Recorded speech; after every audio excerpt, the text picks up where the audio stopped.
In his apostolic exhortation, The Joy of the Gospel, Pope Francis says that pastoral ministry in a missionary style is not obsessed with the disjointed transmission of a multitude of doctrines to be insistently imposed. He says rather, when we adopt a pastoral goal and a missionary style which would actually reach everyone without exception or exclusion, the message has to concentrate on the essentials, on what is most beautiful, most grand, most appealing, and at the same time, most necessary.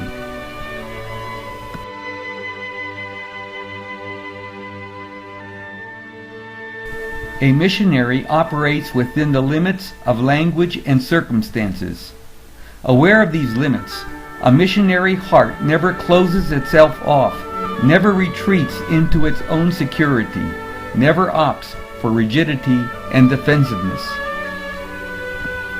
It realizes that it has to grow in its own understanding of the gospel and in discerning the paths of the Spirit, and so it always does what good it can, even if in the process its shoes get soiled by the mud of the street.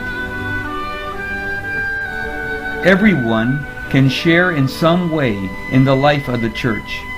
Everyone can be part of the community, nor should the doors of the sacraments be closed for simply any reason.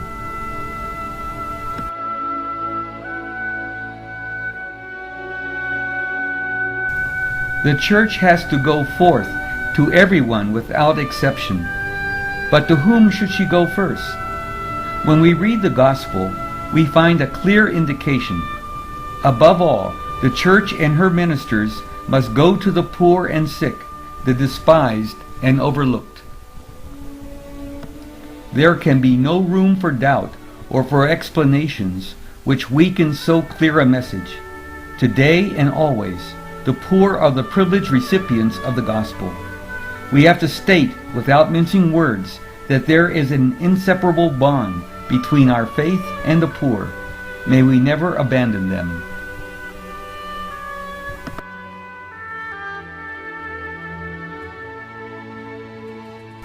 It has become clear from what we have seen of Pope Francis and from what he has said over and over that ministry is missionary. It is a ministry that goes forth. He made this clear in the opening pages of The Joy of the Gospel when he quoted the Latin American bishops at Aparecida, who said, "We cannot passively and calmly wait in our church buildings. We need to move from a pastoral ministry of mere conservation to a decidedly missionary pastoral ministry."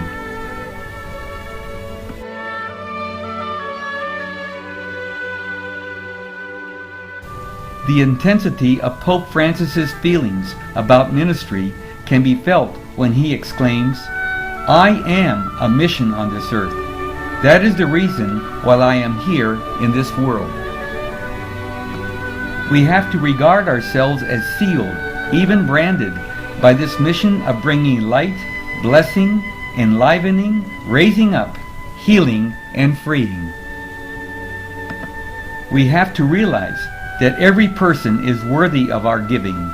Appearances notwithstanding, every person is immensely holy and deserves our love. Consequently, if I can help at least one person to have a better life, that already justifies the offering of my life. It is a wonderful thing to be God's faithful people.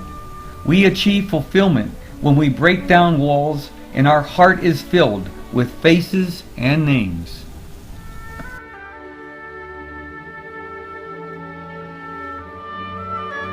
Speaking directly to priests, Pope Francis talks about homilies, saying that there are many concerns expressed about this important ministry and we cannot simply ignore them.